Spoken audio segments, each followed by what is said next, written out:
Thank you, gentlemen and guns. Coming.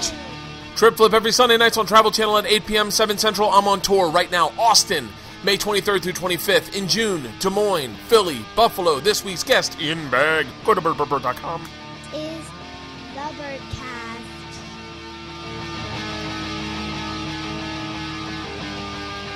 Now we're recording? Yeah. All right. This is how I introduce this next. Hello. Hey, guess who's on my podcast today? Yeah. Who? Yeah. He sounds like this when he talks. No. Hey, Bert. Ian Bagg. I'm from one country, but I sound like I'm from another. It's Cowhead. I think I can call Ian's mother and fool her. No cow. He just got into the man cave. We're starting the podcast right now. So, hey, Mom, it's me, Ian. Yeah, what are you doing? If I hear him for a couple of minutes, it's the only impression I can do. It's the only impression anyone can do. Oh, hello. Oh, look at you, F-150. No, I'm telling you. By the way, Ian Bagg is the best podcast that nobody wants. Really? Yeah. I got to fucking get on this podcast. Almost every Monday. All right, well, we're starting the podcast right now. I'll talk to you later. I'll expect there to be a lot of talking about what a great guy I am. Okay, all right. All right, then. Okay, bye. Yeah. All right, we'll see you later, Paul. Here, grab the mic. Let's start potting. Let's start potting the fuck out. I'm going to make sure we got audio levels. I need to hire someone to do this for me because I can't fucking... Why don't you just talk to Gift and get one of his guys? Yeah, here, talk like this. Perfect. Hey, Here, one guy. Sit right where that hat is. I'll sit over here. Okay. All right. Cowhead introduced him. It's Ian Bagg. Oh. Easily, I think, there's like few people in this business that I consider friends that are genuinely friends and that are people that my wife think are funnier than me. Leanne thinks you are 10 times funnier than me. Your wife is correct. You know what's great about when I go places? People always say, you and Bert Kreischer are my favorite. Dude, you know what? We want to talk about a great little moment in my career was that period of that year that we basically were both co-headlining the Brea Improv once a week practically. That was a good time. Those were the fucking best. It started Still with there. I'm still there. It started with me and you and let's make sure it's recording. I definitely need someone to work on this. It started with me and you working with Bob Saget. You remember that? Why don't you just say that right now? Because I do it in my house, so I need someone I trust that I can like go, hey, can you come to my but there's house? going to be somebody that listens to this show that you know that actually has it. I know, but not the psycho. It's that you know that has that technology. All right, reach out to me, guys, if you want to help me with this podcast. And then just ignore most of those people like you ignore my text messages. I don't ignore your fucking text messages. Oh, yes. Who live tweeted during your entire fucking hour special? Busy working. Proclaiming it was the best hour special I had ever seen. It was very sweet of you. It was the first hour special I'd seen where it was what Cowhead said. When Cowhead saw mine, he goes, "It wasn't you." I go, "What?" And he goes, "You're in a fucking..." Right. So you're in a collared shirt, black collared shirt. I've never seen you wear a black collared shirt. That's Bert. Going to a funeral. Yeah. And he goes, and you're on stage, you're not talking to anybody. And I was like, well, it's an hour special. Your hour special was you. But I fought for that because somebody said after seeing me on I think it was Leno or something, like, that's a fake advertisement.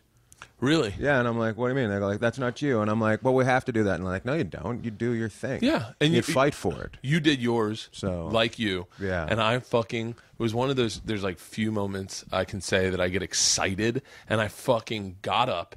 I had 2 Chimay. It's a real strong beer. Yeah. I had 2 Chimay in my fridge that I was saving for the next day. And it was like I want to say it was like 11 o'clock at night that it came on, and I went, oh shit! And the first thing you started doing crowd work, and I was like, oh, this is gonna be fucking good. And I popped open a Chimay, and then I started live tweeting throughout it. It was awesome. You made my day. I was in St. Louis, which is a fun club to do that the Improv, that Funny Bone there in St. Louis. Funny Bone in St. Louis. St. Louis, yeah.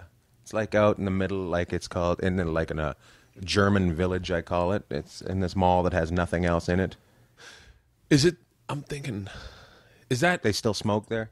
Is it the one where they have the Indian restaurant right across the street from it?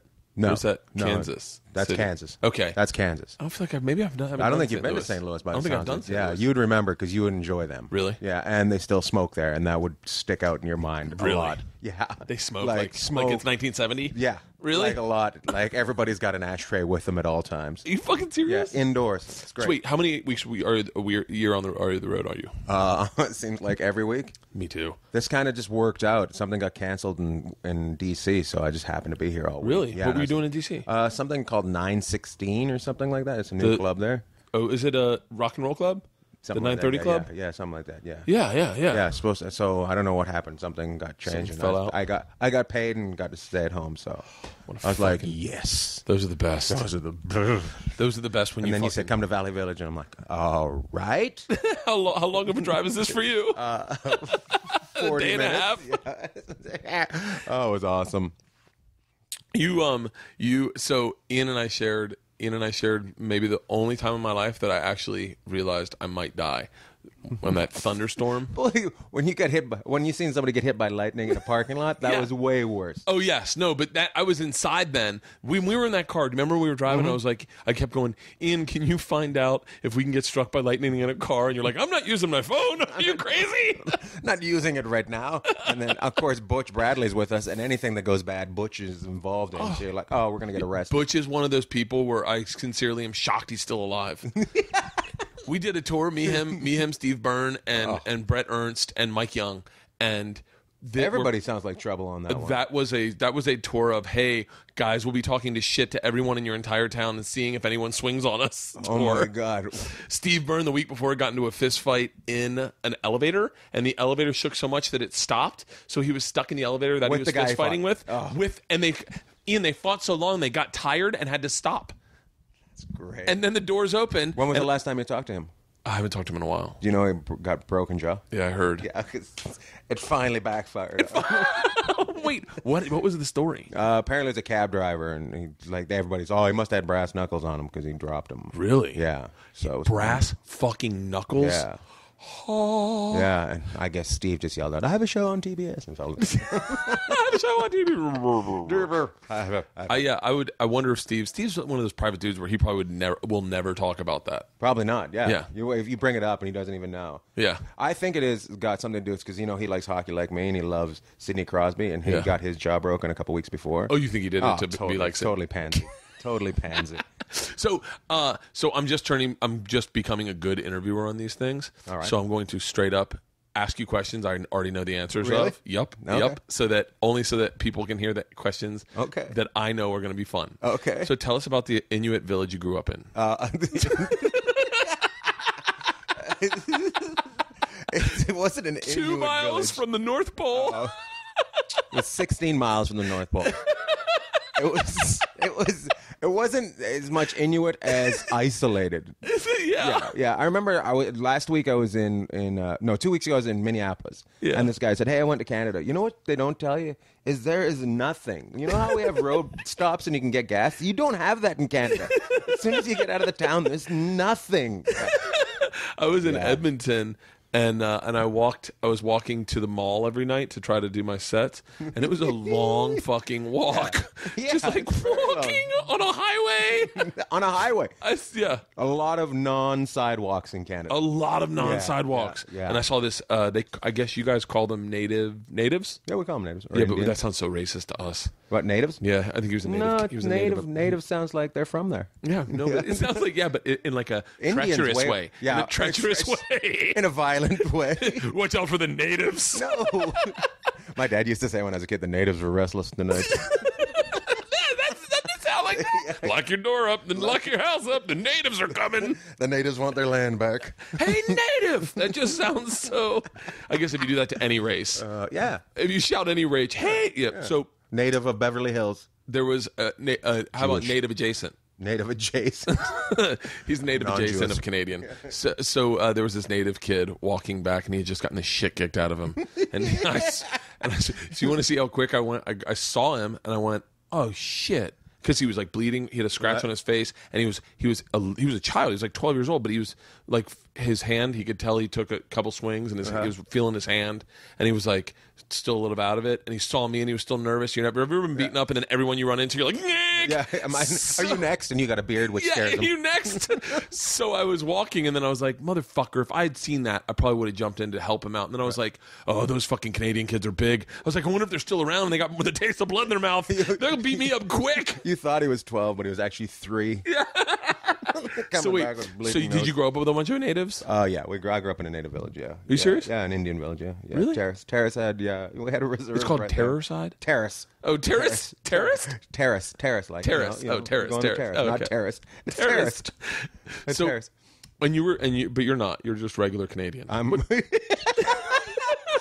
way more racist than native. That's awesome. So, just for the record, my podcast is really big in Canada. Really? So they're going to be loving this.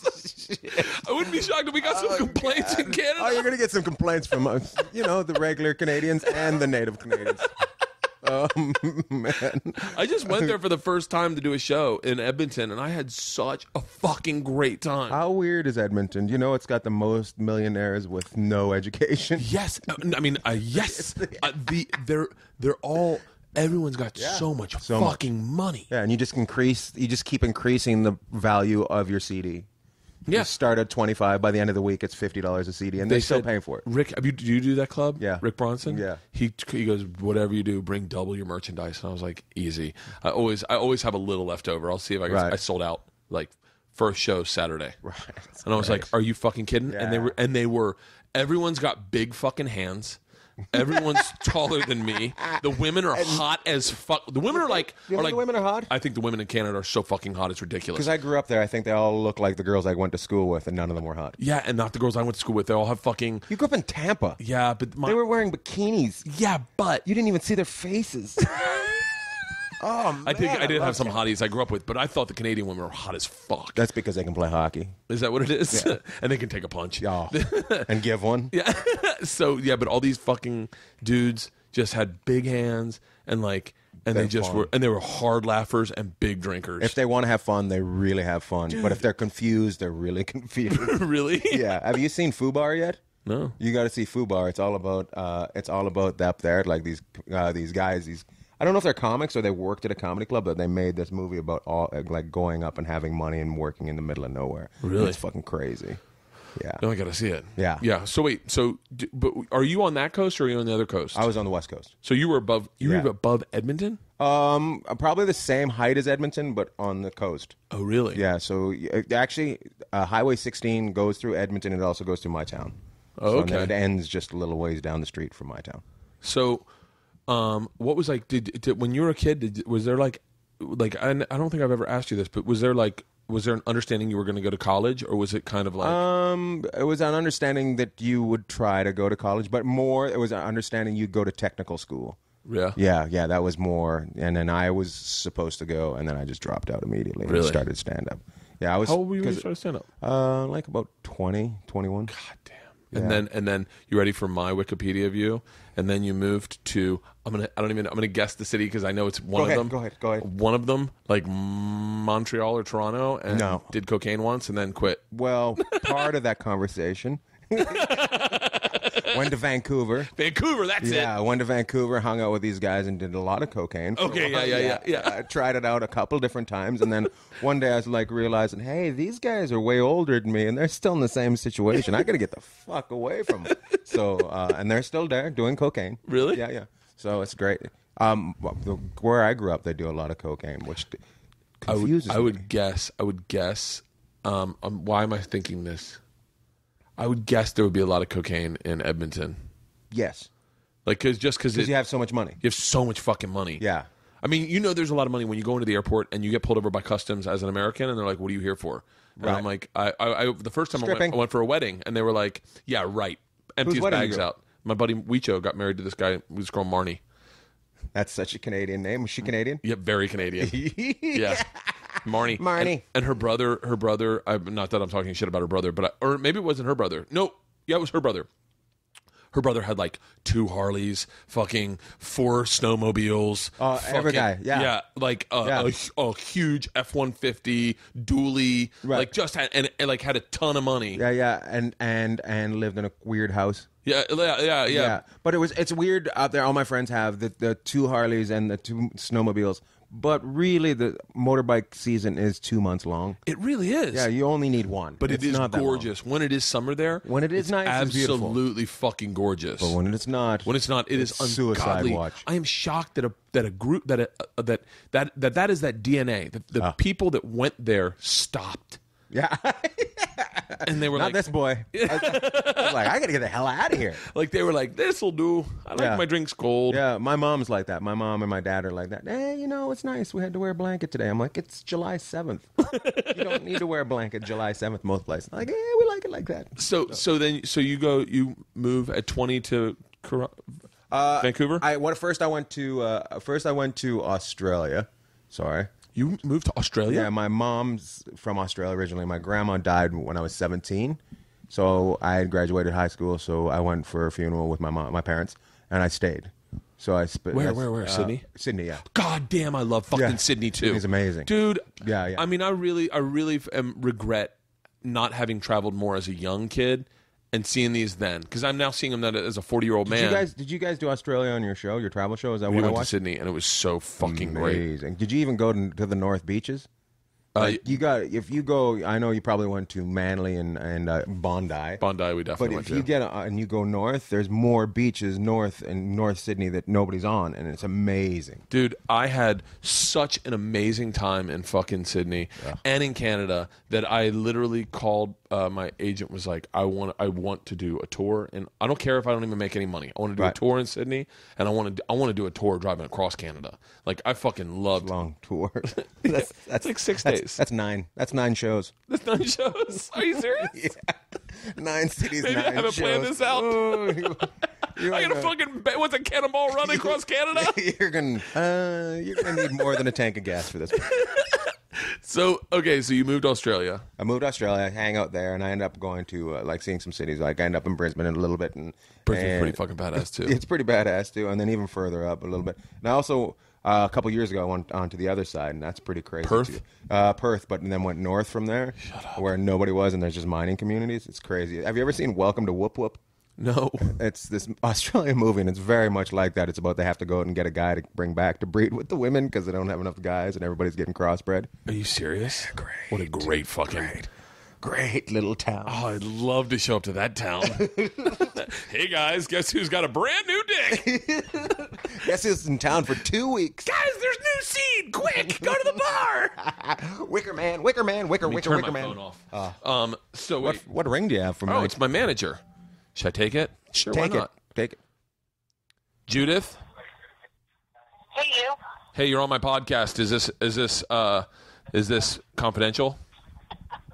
Yes. You want to call me back when you're over? Yeah, I'll call you when I'm done. Thanks, Jude. All right, bye. Yeah. So I miss being with that company because when you heard from her, it was good news. It's the same news that you just heard me tell. Yeah. It's the same. They're calling to tell Interesting me. news. It's interesting news, but yeah, we'll not discuss. We were at the same management company for a while. Yeah, I was going to ask you about that because I heard you had left. So no, he left. I stayed. Yeah, good choice. Yeah, yeah. It was it was tough because we were like such good friends. Right. But I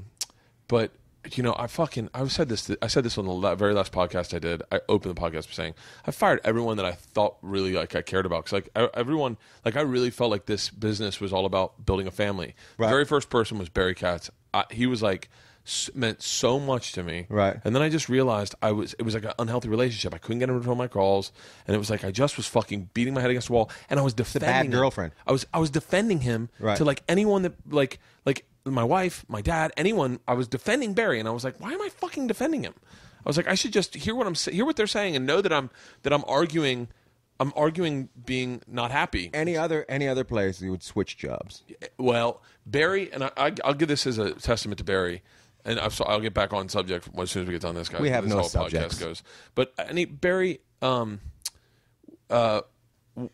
he took a different role than just say a manager. He took a role as like a friend, more like a father, like a mentor. See, that concerns me when they do that, though. He did that. He did that. He did that with everyone. Yeah, but he does it on purpose camp, because then he's got power on you and leverage. And I like the guys that say we're gonna make some money. I find you funny. Yeah, that was Matt Schuler was the guy we're talking about, and then I left Barry to go to Levity, and I started working with Matt. You were working with Matt, and Matt was fun. I fucking dug him. I could hang out with him. Yeah, I had some really good times. We were in Amsterdam one time, me, him, and his wife Monica. Oh, and she's fantastic. She's fucking great too. I fucking loved him, and he was a great friend. But the problem was, I was at a weird pivotal point in my career where I had this fucking all these things going on, and they were all on the table, and all the deals were halfway done. Nothing was really done, and it was one of those things where I was like. I talked to the guy I recently fired, Matt Frost. I talked to Frosty, and he was like, "You have a family, and you need to focus, and you need to be what." You fired Frost? I fired Frosty too. Fucking. Who'd you go with from there? UTA. I love UTA. I was, but my, I had, it was fantastic. Yeah, you know what's one of those? I was at CIA, and one of my good friends from college was an agent there, and I was so excited to be working with him because I was like, "Holy shit, how cool, man! A guy I used to fucking get high with in college is now my agent." You always got to look at that and go, "Is that good?" Yeah, it was not. It was not. My buddy flies planes for I won't say what company, but I'm always like concerned that he's the pilot. I'm always like, I heard one time I was on a plane and they go, "Your captain, I'm your captain, Todd Bray. I'd like to welcome." And I go, "This motherfucker, I know him." And I was like, "If this is Todd Bray, I'm getting off this fucking plane right now." You walked up and looked. I went up and I said, "Is to Todd? Can you ask to the stewardess?" I go, or the flight attendant, whatever she is. Can you ask if Todd Bray went to Florida State? And she goes, "Sure." And then came back and she goes, "He did not. He went to a military academy." I was like, "Oh, thank God. Don't worry, we're good." Military academies are always good for a pilot. I was like, "Fuck yes." Yeah. So, but yeah. So now I'm still happy at Levity. I'm with Judy. I'm really happy with Judy. And I'm really happy at UTA. You know what? I'll tell you about and this may get me in trouble, and I don't give a shit because I'm not with him anymore. There's no way to get in trouble. I really liked working with Judy. Yeah. But I found the fall off after there was a fall off once you didn't work with Judy. Things got lost, and that's what concerned me. It's like going. I know what you're saying, and I will just analogize this and tell me if I'm correct. It's like going to Wolfgang Puck's, and when he cooks, you're like, "God damn, that was a great meal." Yeah. But then when he's not in the restaurant, you don't even get a fork. Yeah. Like what? This isn't a great restaurant. I know what you're saying, and I think that was definitely. I know exactly what you're saying, but.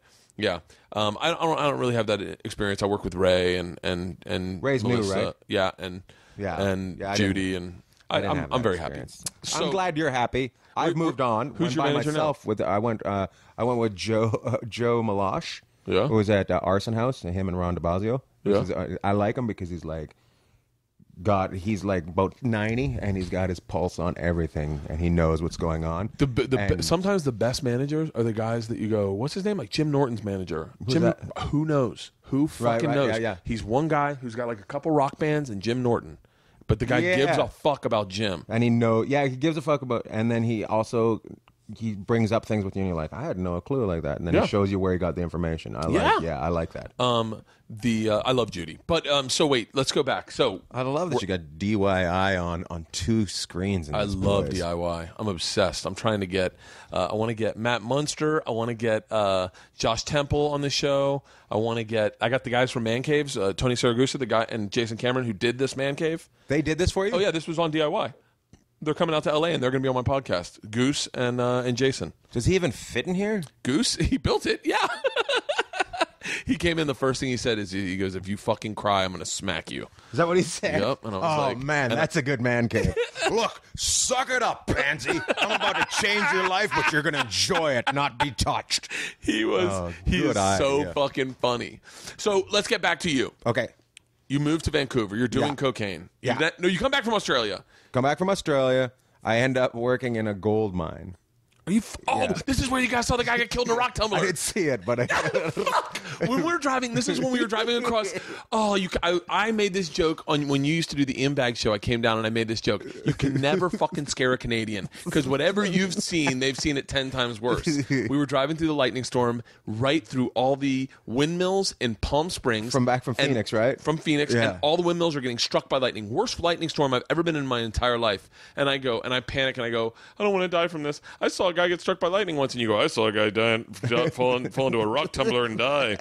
I once got attacked by a bear and a wolf. I had to play dead for the bear, but scare the wolf. Good times.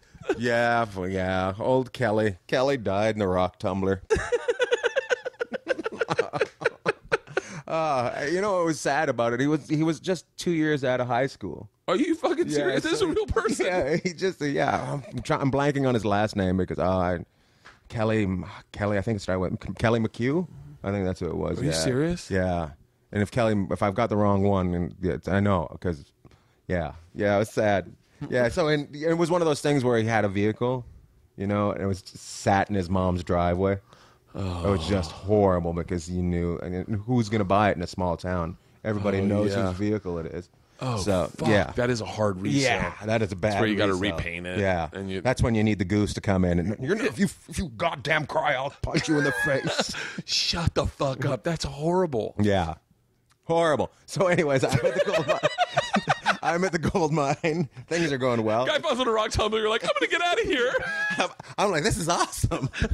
People are dying. I'm going to get a better job. The name of your book should be Ian Bagg, Witnessing Red Flags. Ignoring red flags. They were doing cocaine, and I'm like, these guys are older than me. These guys are way older than me. I shouldn't be doing this with them. You go in, you buy Kelly's car, and you're like, I'm out of town, bitches. Good gas mileage. I got to get out of here. So it was awesome because we worked in this gold mine that was connected to Alaska. So it was near Hyder, Alaska. Hey, if you ever do an Alaska trip, like on your show. Well, I did one for Birth Conqueror, but I might do another one. Why? If you do one for a flip trip, you got to go to Hyder, Alaska. Because I think it's still an unmanned border guard. So you can cross from Canada into this little town in Alaska where all these guys escaped Vietnam, and it's just like 3 bars in the middle of nowhere, and there's massive glaciers there, and it's fantastic. Shut the fuck up. But we were doing gold mining right there, so we'd be on that side, and we'd get drunk in this place called Hyder every night, and then go gold mining every day. It was so wait, awesome. when you gold mine, did you ever like find gold and then put it in your pocket? No, I was working. I was a blaster's helper, so I would blow shit up. It was really great, yeah. So I was headed off to school to become a blaster. That's what I wanted to become. Really? Yeah. And then I tried stand up, and I was like, this is what I want to do. How good were you at stand up when you first did it? Horrible. I wrote all my jokes on my hand my first night on, and I was so nervous they sweat off. Oh. And so I did impressions of fish with my hands. That's what I was doing. Canadians have a different sense of humor. Salmon, trout, whiting. That's right. Go this way. Halibut. And then you put your hands behind your back. Chilean sea bass. Bass. Oh man. So then when did you move to New York? I moved to New York. I moved to New York in '95. So okay. 93 I started in comedy, 93, 94, and by 95 I was gone. Okay, I moved to New York because this guy when? In 98. Wait, 98? This guy named what? This guy named Mike and Pat Bullard. Yeah. First, I was just doing amateur night, and he came up to me and said, you got to move out of Canada. And I was like, what? And he goes, get the hell out of Canada. I'm like, what does that mean? He goes, get out of Canada. There are very few people who ever take that fucking advice. If I had a nickel for every time I told someone, hey man, you're really good, you should get the fuck out of here. Right. And then they're like, well, I gotta save up some money. Yeah. My whole effort went into getting the hell out of Canada. And I did the Montreal Comedy Festival. I just did like a guest set on a show. Yeah. And this guy that owned the comic strip, Lucian Hold. Yeah. You remember Lucian? I just talked with John Bush. Bush. Oh, yeah. John Bush and I got chiropractics done in Omaha, and he was on my podcast, and it was like, Was he opening up for you or something? Yeah. That's hilarious, Bush. Yeah. He was he was one of the guys. So Lucian took a shine to you? I helped him get Lucian. You helped John Bush get Lucian? Shut the fuck up. Yeah. Because we were at the Aspen Comedy Festival, and I said to Lucian, that guy's funny. Because he's so goofy. He's real clean. He's not, doesn't need to be dirty. Yeah, he's super fucking likable. He's not fun to drink with though. He's got a bad side of the drinking. We got fucking hammered. He was fine. Was he? Oh yeah. But I get so drunk I just pass. You have no idea. I seen your video from the kitchen there. Oh yeah. You were using Vine and it just didn't make sense. Oh fucking Bill Blank. You know Bill Blank? I love Bill Blank. Bill Blank is one of my favorite. Bill, I'll just tell this. I don't care a fuck. Bill Blank's real name is Bill Burr. Bill Burr, right? And he changed it because Bill Burr goes, "Hey man, you got to stop tanking with my name." No way, didn't tell me that. You gotta stop tanking.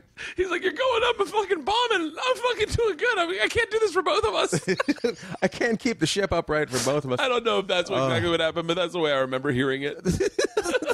I just changed it that way.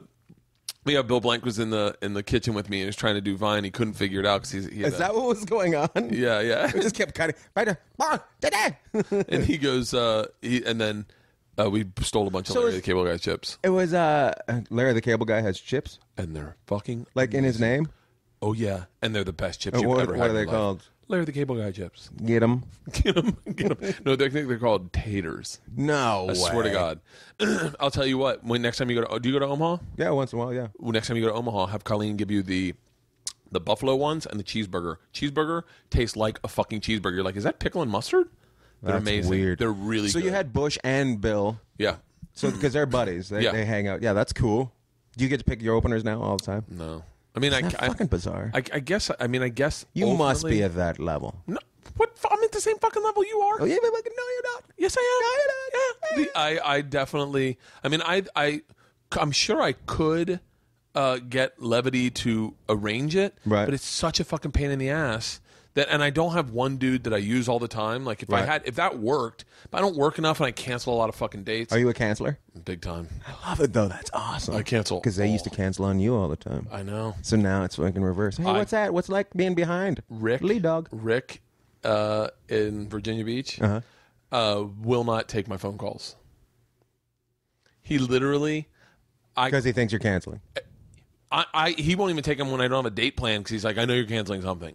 You're canceling another one of my clubs. Is it Richmond? What is it? I'm closing your club. I've canceled on him so many times. He won't even fucking. He goes, I'll never book you again. He goes, if you have a weekend, just show up. You can do stand up here. But he goes, I don't trust that you won't cancel because what happens is you get, up until recently, television paid so much more than stand up. Right. That you were just like, I can't fucking justify. At one point I'm sure it was like $2,000 for the weekend. Right. Like when I was doing Birth Conquer, $2,000 for the weekend versus what you make on television. I was like, I can't justify not doing that. Yeah. And now it's it's for the first time I'm making money in stand up, but it's like, television is really kind of the fucking it's still that's going to sell your tickets. It's going to sell tickets, yeah, and especially when you're the guy that gives away free vacations, free adventures to everyone. Oh, it's going to be packed. It's nothing but positive energy. It's like it's a beautiful gift to be able to do that and take people around the world and go, this is what you get to do. And explain to me on that show, how do people say no to you? Well, I think in the third season it's going to be extremely difficult. Right, it's going to be the first season was simple because no one knew who the fuck I was. Right. Everyone thought they were getting pranked. Everyone thought it was a prank show. So we had an impossible time getting anyone for the first episode, for the pilot. Where was the pilot? New Orleans. We couldn't get a fucking thing. Well, that might have been because of New Orleans. Well, and we were uphill battle the whole time, and then towards the end, what had happened is at the time, and I say this, I understand I'm gonna sound douchey when I say this, but at the time I had started to get a little bit of fame because of Rogan's podcast. Right. So people knew me through Rogan's podcast, and I'd mention it on Rogan's podcast, and Rogan's podcast was bigger than anything on TV I was ever associated with. So people would go, I'd get people to say yes that goes, oh shit, I want to go on vacation with the machine. So that was like some of the people we took. And then season 2, I put it out on Twitter, talked about it on Rogan's podcast, and I told them where we'd be, and it was pretty flooded, and we got a lot of people. We got a lot of people that said yes, but we got would you just pick through the people that would you pick the first person, or would you pick through people? You definitely pick through people. Like you'd go, well, this is because you know what vacations you have out there, right. You know what you're going to do, right. So you kind of are trying to craft it for them, but you already have these things planned because right. you have a bunch. There's a lot of things that go into it, so you'd kind of pick the right people for the right vacation. Uh-huh. But the thing is that I do stand on this at an open air mall, and I try to talk to people and go, hey, you want to go on vacation with me? And unlike the Crash Year series on DIY, those guys are they're going to at Lowe's where people are already looking for home improvement. Right. Like, I'm shocked they ever get anyone to say no. Yeah. But but for us, it's like I'm standing on the street corner. I'm with the homeless people going, hey man, stop, and they're going to the dentist. I remember there's a lady going to the dentist. She's like, I have a dentist appointment. I was like, cancel it. She says, I have a crown that's loose. I need to go. Like, oh my so God. yeah, so you like. I'll be interested to see how it works third season. I do quite enjoy when I watch it and people give you dick looks. It's really because they must see. There's got to be people that see themselves on TV later on giving you a complete douche look, and then somebody got to go to Fiji. Yeah, it really is great. I'll be shocked. I'll be interested to see how we do it, how it works third season. I'm showing up. You text me because I'll show up in the middle of nowhere. I'll take you in a heartbeat. Oh, that'd be awesome. The sad thing is I'll start talking like you. It'd be perfect the whole time. Hey, this is where we're going. So, okay, you go to New York. I go to New York. Right? How much do you weigh? I'm probably about 310 at that time. Yeah. That's my favorite. I remember watching you go on stage, and you would just murder. You would literally go up and do crowd work in the cellar and just destroy. Because the cellar's one of the beautiful places to do stand up, but it is a place where you need to know how to do stand up in order to do it. Right. And for the most part, if you know how to do stand up, you usually don't do it. You just fuck with the crowd and you fuck around like Attell. Yeah. He'd work on some jokes and then Attell was the one that I used to just like. He's amazing. He would come in every night with a different new 20. You're just like, how does he do that? He would blow me away. Everyone, please reach out to David Tell and tell him I really want him on my podcast. He's like one of my heroes. He would come. I want him too on mine. Yeah, well, I'll tell you what. I'll come down and do a co-podcast with you, and we can just interview him at the same time. Why don't we just bang out one big Attell podcast where we all ask him different questions and we throw that all up on our podcast, and then we just all end it with, "We love you. We love you. I want you inside of me." Oh, David. He would come in and he would have I would see him the night before, and then the next night he would have the same joke but with a different tag. Right. Like, and it was almost like he was really like focusing on what tag worked best. Yeah. I remember he's brilliant. Yeah. And my favorite time was he took me drinking with him one night, and I just felt like I went drinking with him once in Miami, and I was just watching him. Right. But what's crazy is that you're trying not to blow it the whole time. You're just like, oh, I blew it right when we walked out. What'd you say? We were in Miami, and I kept going, hey, my friend's famous. What the fuck? And he was like, don't do that. I'm such a fucking douchebag. The best was me and Eddie Ift one time went to Off the Wagon, and we saw Attell, and we sit down at the bar, and Eddie goes, oh, there's Attell. And as we're about to go over to say hi to him, the bartender puts down 2 shots of whiskey. And we're like, oh, and he goes, these are from Dave. And we're like, oh, awesome. He goes, leave him alone. Is that what he said? He goes, leave him alone. Stay and so there. We were like, he did that to people the night I went drinking with him. He sent them drinks. Yeah. But I didn't know he sent leave us alone. Yeah. No, he did that to us. I think the bartender was like, he got these for you. Leave him alone. He's writing or whatever. I don't know if Dave was like, sent him over and goes, keep these fucking guys away from me.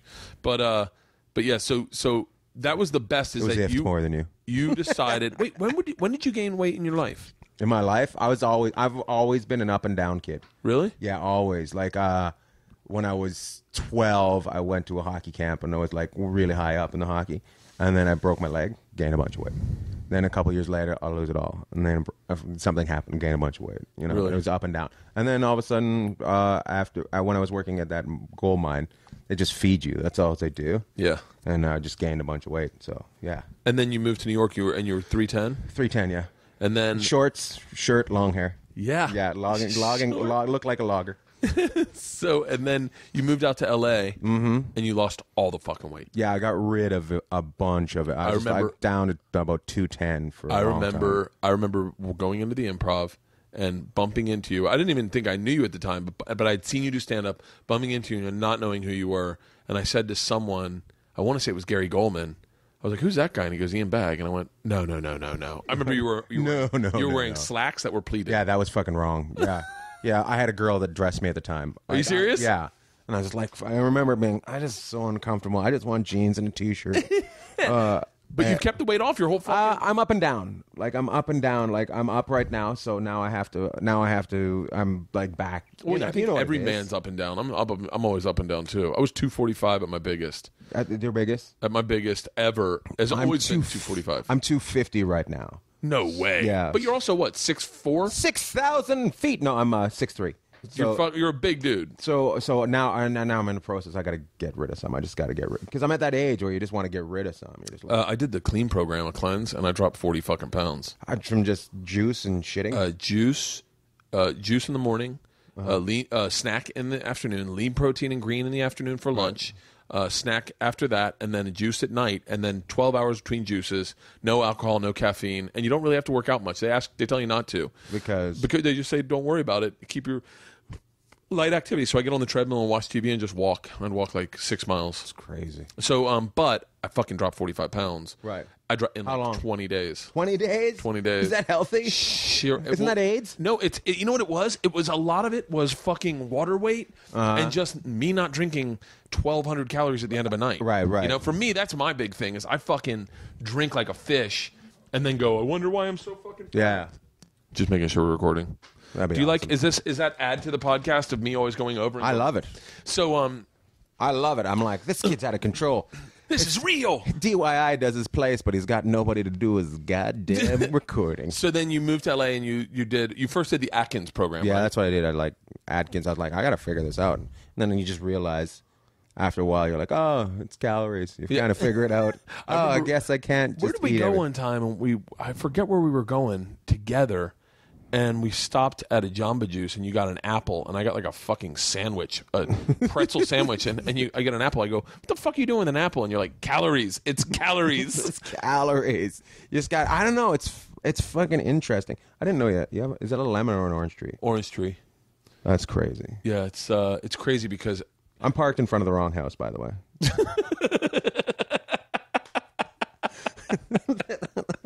Just thought I'd mention that.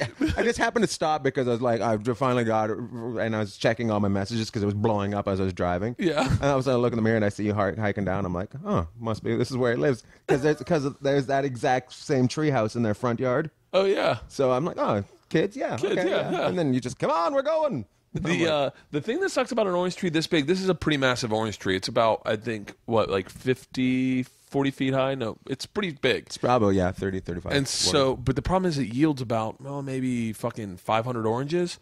So no one's ever going to eat that many oranges. And so they just fall. The squirrels eat them. you should They just bring drop the all homeless over everywhere. here to like clean your tree out. Well, we just cleaned. We have a kumquat tree over there. And Bobby Flay was over the other day. And Bobby Flay was like, dude, I know Bobby kumquats are Flay. fucking awesome. Do you really? Yeah, how do you know Bobby Flay? How do you know him? Hockey? I know. I did one of his first shows, hot off the grill. Are you serious? Yeah, What did you do? I was just a guest on it. Really? Yeah, him and some crazy girl that did stand up. Do you remember that crazy? No, I She don't. was kind of hot, but it Was it when Hot Off the Grill was in the room? no, it was outside. It was a barbecue show. Oh, wait. I remember when the I one. would live in New York. That's when Yeah. I did. Yeah, and Shut I was up. really heavy on it. That's all. Yeah. Oh no, I don't remember. He was just over. I met him. He's on food, and I'm on travel, and it's the same company. So we met at this thing, and I talked to him about podcasting. He's like, I really want to do one, and I said, why don't you come over? You do mine. I'll show you how easy it is. Right. And so he came over, and he like it's like you can't take him out of the cook out of him at all. So he sees that and he goes, are those kumquats? I said, yeah. And I go, but they're pointless. And he goes, are you fucking kidding me? He's like, candy them. They're fucking great. Like, you can make jams. You can make wine. Like, he literally started one of all Really? the things Just you can ran make. out. And I was like, fuck. So me and the girls picked all the kumquats yesterday, and we're jellying. We're making them. Nice. And we're going to make Tell him to do my podcast because he owes me from doing his show for free. Okay. I will. Back in the day. He'd do it if he's out here. He'd do it in a heartbeat. Oh. He was surprisingly approachable and regular. Like He's a very nice guy. Yeah. extremely nice and really like texts back and forth like, hey man, let me know when you're like just real regular. And you don't expect that because you've seen him on TV for 17 years and you know that he has restaurants and you know that he's successful and you just assume that with that comes like a distance from regular people, but he's not. He's just a regular fucking dude. He's just okay. And he's redheaded like Billy Berg, and he probably Like yells Billy at people. Burr. Yeah. Bill Burr is fucking one of my favorite comics. He's doing so stand-up. funny. There's amazing how many good comics there are right now. There are, and then there's a lot of shit, isn't there? It's a lot of shit. Jesus. There's a lot of shit, but man, I'll tell you right now. The guys that are good are fucking great. That's the difference. What's the name of your special so everyone can check it out real quick before I Ian forget? Bagg, getting to fucking know you. Getting to fucking know you? Yeah. Guys, It is. because you know why I named it that? Because I was like, I wanted to call it "Getting to Know You" for the crowd work. Yeah. But I was like, oh, I swear way too much in this. How do we pre-warn them? Yeah. So we put it in. Getting to fucking know you. Yeah. It is It is. I'm telling you, one of the best specials I've ever seen. It is who you are on stage. Hold on, I can't get my hat. I can't get my hat on my head now. It is literally one of the best specials. There's been some, like Bill, you, Ari Shafir's fucking hilarious. Yeah. Joe, fucking Duncan. There's so many dudes that are Duncan's so different. He's so different. You know who he is? He's Mel Brooks, because Mel Brooks was way out there. Duncan's one of those. Duncan's way out there. He went through some shit, I guess, recently, and I texted him the other day. His mom passed. Oh, it's terrible. And he had cancer. He did? Yeah, testicular cancer. I don't know if he told anyone. I'm sure he told everyone. The way Duncan is, I can't imagine that he'd keep that. He'd definitely talk about it. But I texted him the other day, and I was like, hey, man, I just checking on you because, if you want to hang out or anything. And he's like, I'm gone this week, but I'd really like to go to a water park next week. And I was like, I didn't mean it like that. I was like, no, I was like, awesome. So I told my wife, I go, Duncan and I are going to go to a water park next week, like in the middle of just in the afternoon. She goes, you have 2 fucking children. Do you have any idea how pissed off they're going to be if they find out you went to a water park where they were in school? Are they going to go with you? No, fuck them. That is awesome. Yeah, I'm going to a water park with you. He goes, I'll call you when I get back. I talked to Rogan. They're going to hunt Bigfoot this weekend. Well, good luck for them. That's not good. You know what that is? That's a bunch of guys on mushrooms walking in a forest. That's what that is. I hope they fucking find him and come home with him. just the Cinderella If there's story. anybody you would want them to find, Yes. Yeah, okay, but let's be honest. As a guy that grew up in the middle of nowhere, there's no Bigfoot. There's no Bigfoot, okay? Did you think when there was a kid, was that something? Yeah. When we were kids, we were always looking for Bigfoot. Are you serious? Always looking for Bigfoot. And I remember this older kid. He was probably about 15, and we were about 10. He's like, I know where he is. And this is kind of when I figured out sexuality. I'm like, this guy's trying to perv. Hey guys, take your shirts off. It gets a little thorny back here. Basically, he took us into the bushes, and I'm like, hey, what the hell? Are you serious? Yeah. Cod Killer Ann didn't get away that day. So, all right, where are we at now? So now we're in LA. Fucking I'm wearing pleated pants. You're wearing pleated pants. Plants pleated. And then me and you meet. Yeah. Through And Bob Saget. and it's funny because I had always heard about you. Well, I had known who you were since I started in New York. I didn't ever get to meet you, but I'd always heard how great of a guy you were. When we met, we worked with Bob Saget. Bob Saget, yeah, good And times. they said Ian's going to host, you're going to feature. We did the first show, and I said, how about we switch it up? We just trade off. And you were like, okay. And I was like, because I can't follow you. I was like, wow, yeah, it was fun. And we had a great time. We had a great time. We switched it off and like host and feature. And then Bob Saget said, I'm never following those guys again. Yeah, that's what happened, That's what happened to us, is people would say nobody wanted to follow us. Oh, because it was fucking like insane. It was insane. And then Dan just started saying, well, why don't I just have you two come out and each do like 45, 35, and I'll have a host come up like Tom Segura or Matt Fultron. Yeah, and then those guys. They'd go up and do like 10, and me and you would just go back and forth. And we would have dude, those would be monster shows. Monster. I mean, like, and then they sent us on the road with Butch a couple times. Yep, and though that was a fucking great show. That was an amazing show and fun radio. Oh, that's when we did the radio where the guy goes when the guy was a dick to you. Oh, so the movie Van Wilder's based on your life? I go, yeah. And he goes, I don't see it. I go, what do you mean? Just the way he's looking at you. I don't see it. I don't believe it. I go, okay. And he goes, I don't even see how that's even possible. He goes, when did you hunt vampires? And you start laughing and you go, oh, you're a stupid man. And he goes, what? And you go, you're thinking of Van Helsing. And the guy, this pompous 1980s wrestler haircut wearing motherfucker starts going, oh, yeah. Oh, yeah. And then we started going back and forth. I don't see it. You wrote Jump. You're thinking of Van Halen. You were the vice president. You're thinking of Van Buren. You wrote Jump. Oh no, that's Van Halen. Oh, that was Van Wilder. So fucking funny. Yeah, he was such a dick. That guy's definitely not doing radio and that anymore. was, you know what? I love doing that club, and I think that may have been the last time I was there. It was the last time I was there. They just never. It was weird. The guy that ran that club. I will say this outright, and I can say it now because it's without any repercussion. That club was broken. They did not. They had a guy that was running it. That was that I don't know why. Not running it. Dan Murr was not the problem, but I think Dan. He had a lot of the problem. Well, he definitely had some problems, but I don't know what's he doing now. I have no idea. But Dan was a good guy. I liked Dan. To tan. That's what I remember. And he had great hair. Great hair. I remember. Can I tell you a good Dan Murr story? Yeah. So, fuck.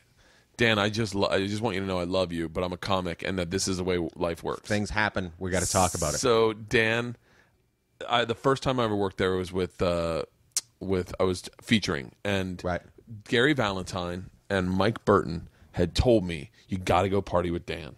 If Dan says he wants to go party, you got to go party with Dan. So I said, so the first thing, and they said, tell him we said that. Let him know that you're friends with us and that you want to like get down. Right. So I was like, all right. So I get there and I introduce myself to Dan and I go, hey, Dan, Bert, I work with Gary Valentine. And he goes, I love Gary. I said, I'm Mike Burton. And he goes, oh, yeah, I love those guys. And they said, Dan, I definitely got to party with you. And he was like, well, we'll do it. We'll do it. And I was like, awesome. Thursday night, end of the night, he's like, yeah, I'm going to roll out. I'm going to go to bed. And I was like, okay. Friday night, no partying. Saturday night, no partying. And I think I'm fucking out of there. Like, I'm like, Sunday, I'm going to get my car after the show and drive home. I get done a Sunday night, and he goes, all right, tonight's the night. And I'm like, oh, fuck. Because I'm like, I don't want to fucking... But I was like, well, you know what? Maybe it'll get me into the club. Right. Like, so I go, all right. And he goes, square up. After you get all done, you go over here, and I'll meet you over there, and it'll happen. And I was like, okay, great. So I go to that bar. You know the bar? Like, if you're walking out the doors of the Tempe Improv, it's all the way on the other side of the parking lot. Yeah. So I go there. I sit at the bar. All the wait staff's there. Dan rolls in. They're all like, hey. And Dan sits down next to me. He gets a drink, and he looks at me, and he goes, all right, here we go. And I go, okay. And he goes, so what do you want to know? And I was like, this is it. Like, we're just gonna sit at a bar and this is crazy. And he was like, yeah, like almost like it's good for you, right? Jan? Like punch me in the shoulder, like you having a good time? And I'm like, oh fuck, I'm not driving home for this. And I fucking went everything. I'm going. So I drove back to the fucking condo and spent another night in the condo, and then woke up early. I was like, I just had 2 drinks with him, and he was like, I got your fill. But yeah. And then Valentine and they were like, hey, crazy, huh? Did you have a good time? I was like, yeah, well, I just sat and watched him have a drink, and I had a beer. I didn't had enough beer, it. so I couldn't drive home. I thought we'd at least go tanning. Yeah, but that club was fucked up. I never understood how or why it worked. And But it was packed. It was packed, but the one guy that owned it, the older gentleman. Oh, the AA guy? The AA guy where he wouldn't let you drink at the club, wouldn't let you drink on stage, wouldn't let you drink around the club. You couldn't have beers around. I was like, this is not a fun time. He wanted an ice cream parlor. Yeah, and then he was a really nice guy, but he was very old. And at one point, I did go back there once to headline once. Right. And we did great fucking numbers. And he came out, and I saw him coming up to me. I'm signing autographs. I'm taking pictures. And he comes up, and he walks up, and he goes, what's the kid's headlining's name? To me. To you. I was like, Bert? And he goes, all right, where is he? I said, it's me, Howard. And he went, oh, Bert, it's so great to have you. I was like, fuck. Who's this kid that's headlining? Me. I do Joel's Room now. You do Joel's Room? I don't really do Phoenix. Why not? Yeah, they say I don't sell enough tickets to go there. Joel's Room is pretty fucking big. Yeah. It's like 500 seats. Yeah. And trust me, when you sell, like, the first time I went in, like, I don't think I've been back since. But the first time I went in, I sold, like, like, what is it, like, 70 tickets on a Thursday. Nice. And it's in a room of 500. That looks... It feels. It looks like a small dick on a fat man. Oh, shit. Maybe I shouldn't have shaved my pubes. Oh, that's fucking... there's clubs that you like to play in, and I get confused. The Improv's now got this idea they're going to make most of these clubs 500. Well, it makes sense in the fact that there are people like Schumer and fucking, I was gonna say Craig Gass. That's the wrong name. There are people that are going in and now doing theaters that are like 600 seaters, right, for one night, making like 12 grand and bouncing. Right. So it makes sense in that capacity that they could. The problem is. And I do understand this, but I don't run the business, so I don't know. But they're phasing out a generation of comics that maybe can't fill those rooms. Right. So you're just going to be selling to screeches to go like, hey, go in and can you fill out 600, as opposed to But how me and you started, which is like we were affordable. Right. We could put enough seats in a fucking funny bone. And the people that show up are going to enjoy it. Yeah, they're going to fucking love it. We're good. And by the time we get recognized, we're fucking awesome. Right. Like, that's one of the greatest blessings of the way me and you came up, is that by the time we are fucking where Gaffigans and those guys are, we'll be as good as them, because we will be working our dicks off that entire fucking time. Yeah, paying the bills. But I don't know. The reason you get into theaters is so you don't have to do comedy clubs. So I don't see how they're going to get those people to come back to a comedy club. Yeah. It's hard too, because 6 nights or 6 shows is different than one. Yeah, way different than one. One show, I can get up for a 1-show night. Easy. It might be the best show of my life. Yeah. 3 show Saturdays. One show is going to have a number of jokes repeated. And it's probably the first one. Because you're still thinking about the other 2 shows, so you're just repeating. Fucking, that's what bums me out when you see those dudes that make the leap straight to theaters, and you're like, or you see them just going and doing rock clubs. And you're like, you don't have any idea what 3 shows in Dallas or Miami feels like, or Houston. Oh my God, where you're until you've met 3 different groups of Latinos yelling at you, going, I don't know what you're saying. Why? I can't do 3 shows anymore. 3 shows in Columbus is. Do you do Columbus? I don't do Columbus, but St. Louis. I just did 3 shows, and I remember and they. You know what? The even worse is they fucking push it to get the 3rd show in. Yeah. So now everything's rushed, and you're like, oh, this makes me more uncomfortable. How much time do you do on stage? I used to do a little bit more, but I've cut back. Really? Now I'm trying to keep it to 55 to an hour. You? You go an hour and a half? Yeah, sometimes. It was a marketing reason. Somebody told me if you keep them at 55, they'll continue buying tickets, and they'll buy merch afterwards. I agree with that 100%. Dan, was it Dan Godfrey? No, it was actually in Australia, where people still pay for tickets. Really? Yeah, and are paying good money for tickets. That's a genius. I need to do just an hour. What happens with me is I'll do like 30 minutes of new material up front, or like not new material but newer material, stuff that no one's ever, stuff that they haven't heard yet, but I'm working on and is working. And then I'll do the machine story, which is 12 minutes long. Right. And then I'm at 45 minutes right there. Right. And so now I'm like, oh shit, now I got to close. And then I have someone going, flying dildos in the back. And I'm like, okay, I can tell that. And they're like, talk about the time your dad shit his pants. And I'm like, okay. And so then what happens is I start fucking around with the crowd. And next thing you know, I'm in an hour and they're flashing the light. And I'm like, I know, I get it. And then it's like, I don't think I've done a show under an hour 15 in a long time. But Dan's problem is that's not marketing on your side. That's marketing on their side. What do you mean? They want to get more people into the club for the next show. Yeah. That's got nothing to do with. But I do think if you leave them wanting more, they come back. Yeah. And I know for a fact there have been nights where I do like an hour 30, and I'm telling you, like, standing ovation, where you're like, that's what fucking comedy right there. Right. That was free form. I didn't even fucking late show. Not one shirt sold. Right. Because everyone just walks out like, thank you, I got to get the fuck out of here. Yeah, they got to go. It's time. But if you could get the same reaction at 55. And they're buying. What I need to do, here's what I want. I swear to God, this is what I want. I want to hire Colin Quinn, all right, to produce my next hour special. Someone like Colin Quinn, or someone I respect. You know what? I don't think it needs to be Colin Quinn, but I think it needs to be a comic. Yeah. I want them to produce my special. I want them to go with me on the road. Like a fucking, when I say Colin Quinn, I mean that level. Like a real fucking great comic. Right. Paul Provenza, someone who knows what the fuck they're talking about. They can work with me or not. They can make it a 2-man show. They do 20, I do an hour. So I have to follow them. I have to bring my A shit. But they can also listen to me and go, get rid of this. You have too many jokes about that. Just do this one. Pull it all into one. Make it stronger. Focus on this. Do you want them to produce it or direct it? Direct it. Smart. I want someone. I have somebody that's producing my next one already that I know, and I'm pretty happy with it. Maybe I'll get Provenza to direct my next hour special. Not Provenza might be. I need like he might be. I think he put too much of him into it. Does that make sense? That does make sense. That does make sense. Because who does that? Eddie Brill. Yes. And it fucking infuriates me about that show. I know what you're saying. I'm just like, no, yeah, there's a reason you don't do that joke that way, because you're you and I'm me. Yeah, I want someone to pull back. God, who's the right person? There's someone who can make. You know who it might be, and I don't know if he'd even do it. Bobcat Goldthwait.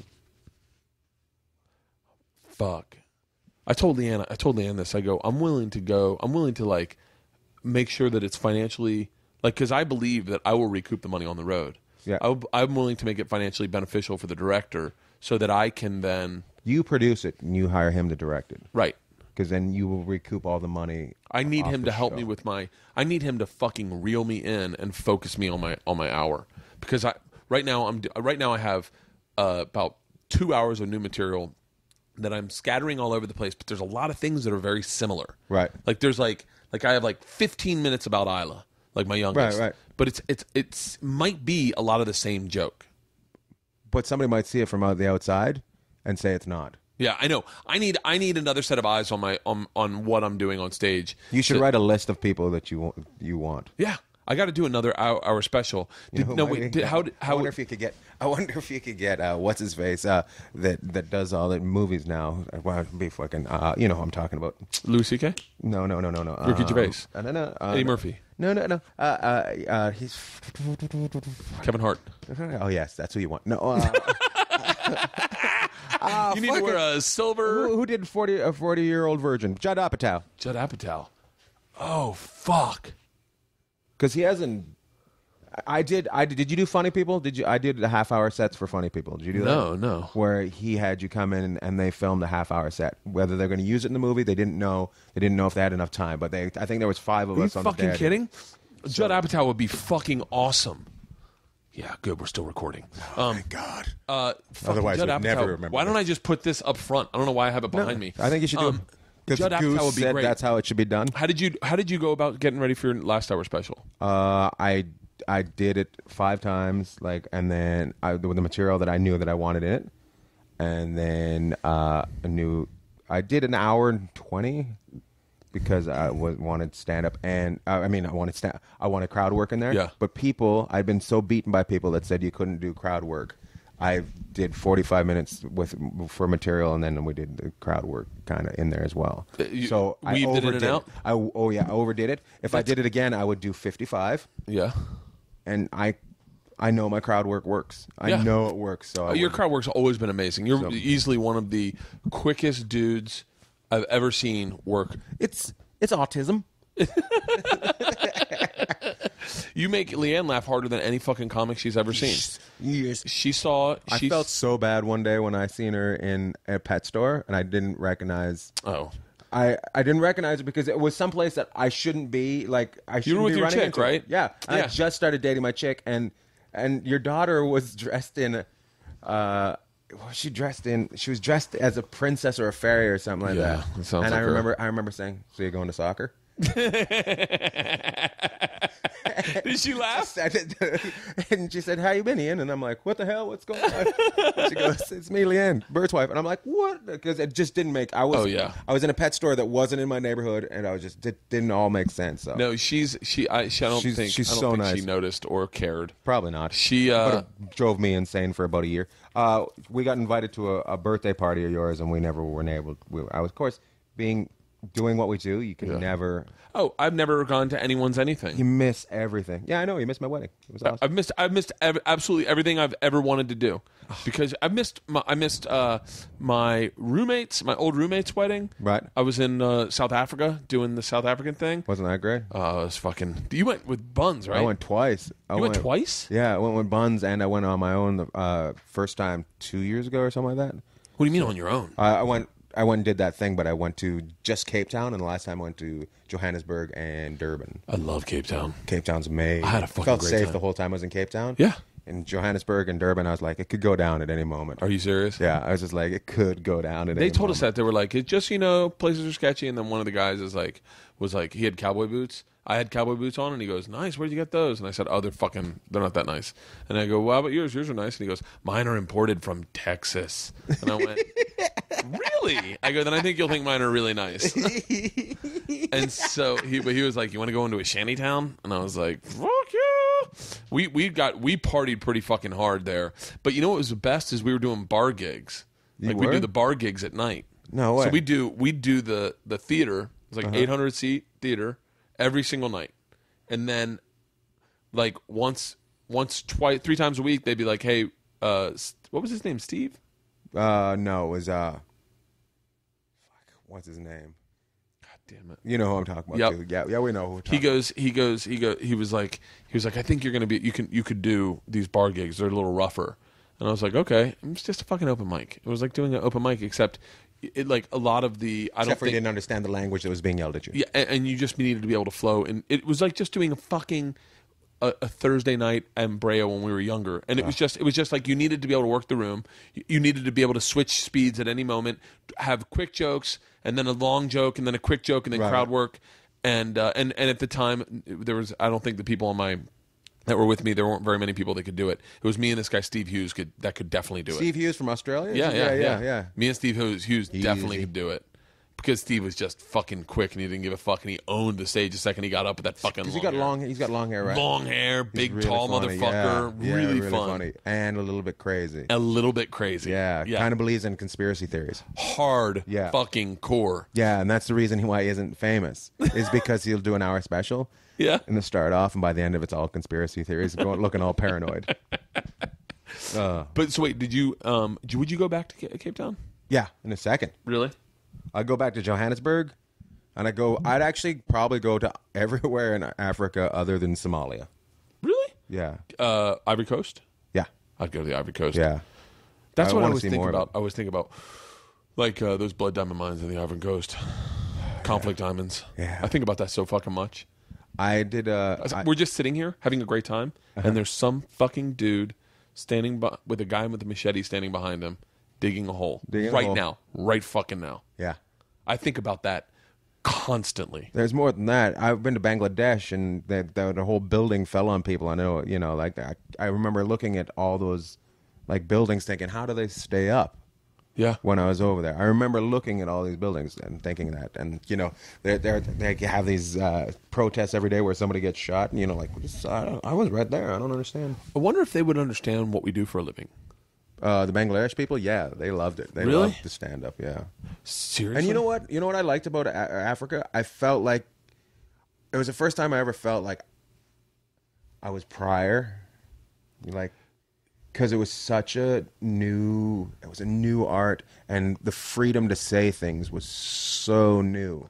It is a new art over there almost. Yeah. It really is, and a lot of the ones that are successful at it are the what was really popular when we were there was just simply emulating an accent that they had heard. So like I'm doing I can't do accents except for you right now, but that's a good one for you to do over in South Africa. I love that one. He goes when they're like, well, we walk down the street and we see the one guy, right, and he's got the thing, and he goes like this.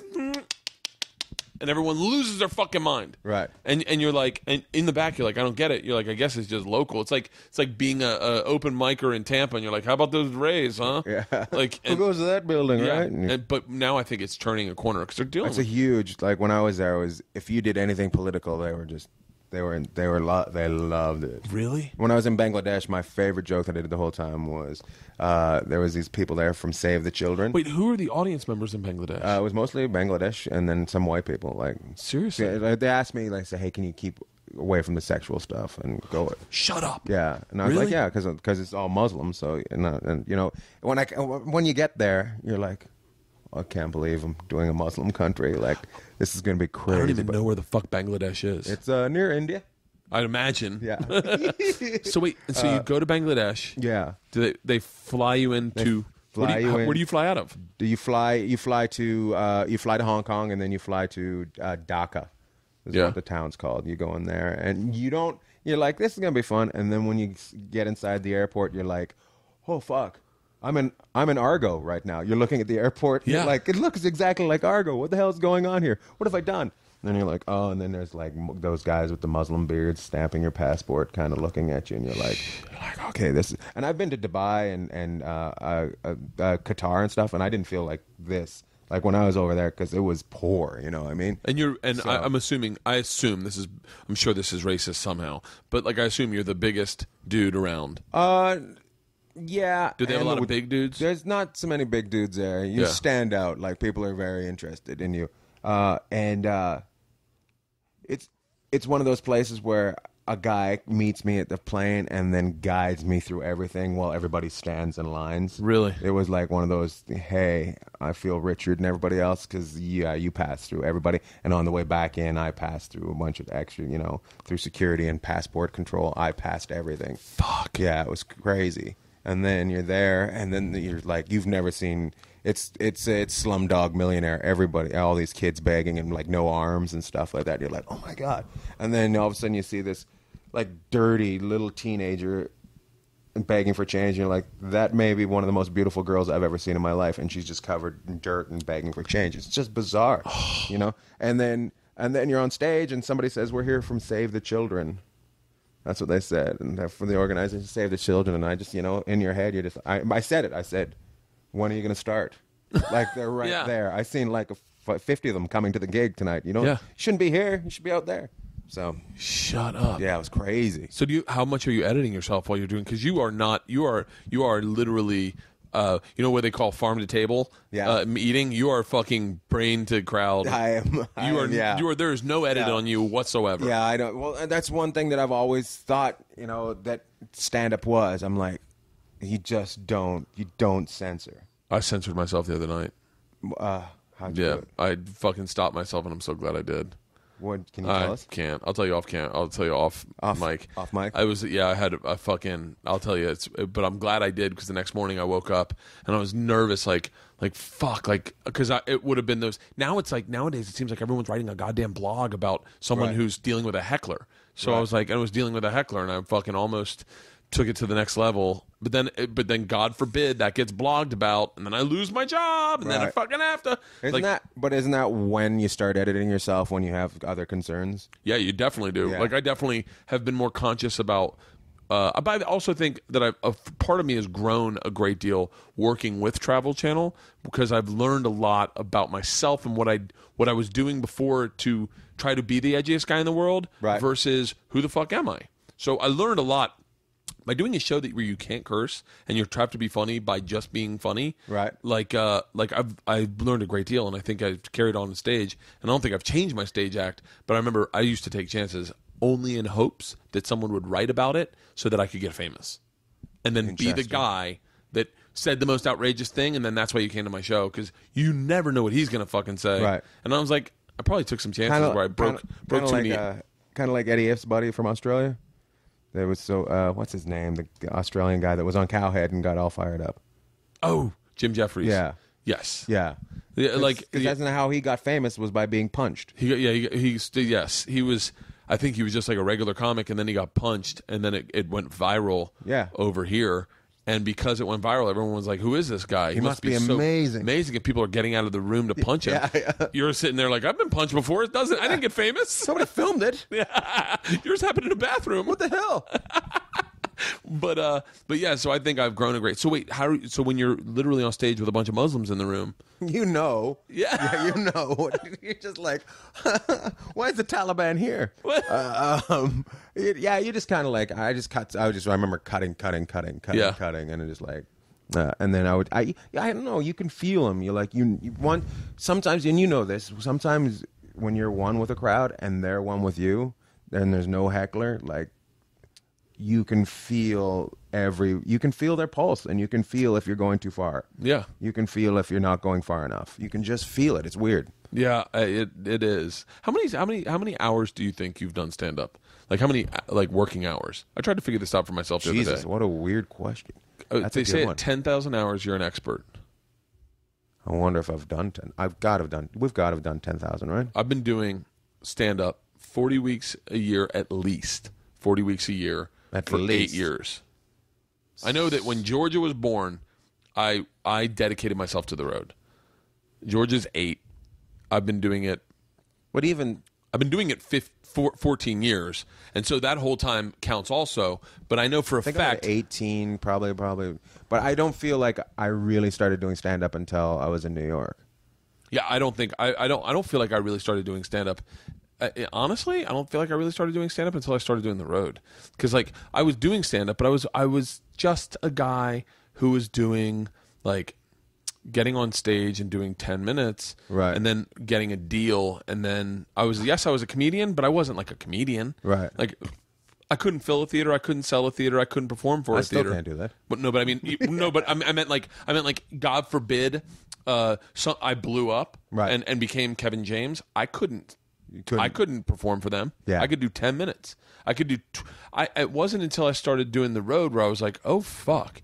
It wasn't until I started headlining and realizing, oh, there's funnier people out here. Right. Like I remember seeing Tommy John again and being like, who the fuck is this kid? Like I remember being like going, he looks like a baby. Right. He had little glasses on. As he didn't a baby, drink, which is weird. I know. He didn't drink. He was like nervous and nerdy, and he went up and ripped the fucking mic in Iowa, and I was like, fuck, this isn't supposed to happen. I'm the funniest guy in the room. Right. And for a whole week, I kind of fucking juggled my nuts a little bit following him. And I was like, and then I remember saying, like, talking to him, going, you're really funny, man. And he's like, dude, I'm nothing. You should see the guys out there. Do you know who Henry Phillips is? Do you know who? And like started listing all these guys. I was like, wait, I don't know who any of these fucking people are. And I was like, oh, fuck. Now I'm at the place where I'm like, I'm definitely the funniest person out there. But no, what is it, though? What is it that, because we kind of believe that, but we kind of, I don't know, like, you just don't care. You may be funnier than me, but I'm going to switch gears on them.